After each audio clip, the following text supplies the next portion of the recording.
Ouais, je sais pas c'est quoi en fait.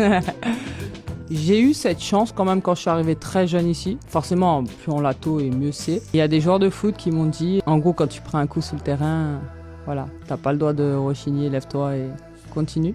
N'oublie jamais d'où tu sors. Ce sont des choses qui m'ont marqué venant des joueurs pros, des joueurs que je regardais. La simplicité pour moi c'est la plus belle des choses, prendre du plaisir parce qu'on commence, je pense tous et toutes, le foot ou le sport d'une manière générale parce que ça nous procure quelque chose. Je dirais tout simplement kiffer en fait. Kiffer, il faut s'amuser sur un terrain de foot et après quand on grandit, il y a forcément de la rigueur, des étapes à mettre, il y a forcément du travail parce que c'est comme ça.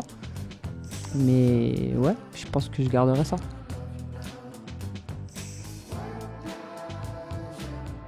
Enfin, aujourd'hui, tu peux être la meilleure au monde et demain, tu peux être la plus nulle. Pour moi, c'est un peu l'envers du décor, mais je pense de tous les sports. Parce que les médias ou d'une manière générale, vos fans vous montrent rapidement garder les pieds sur terre. Bien sûr, ça fait toujours plaisir quand on fait des bonnes perfs, de regarder, d'entendre. Mais le plus important, c'est de savoir, soit individuellement, par rapport à nos qualités, ce qu'on est capable de faire ou pas, et de se remettre en question et de travailler. J'ai toujours essayé de le faire dans ma carrière et de le garder. C'est ce qui me permet d'être celle que je suis aujourd'hui et de continuer à performer. Mais ouais, je pense que c'est un conseil pour les jeunes filles qui arrivent, encore plus parce qu'il y a les réseaux davantage aujourd'hui et que ça a tendance un peu par moments à s'enflammer, mais aussi c'est leur génération et ça fait partie du job et de notre attaché de presse aussi pour les calmer.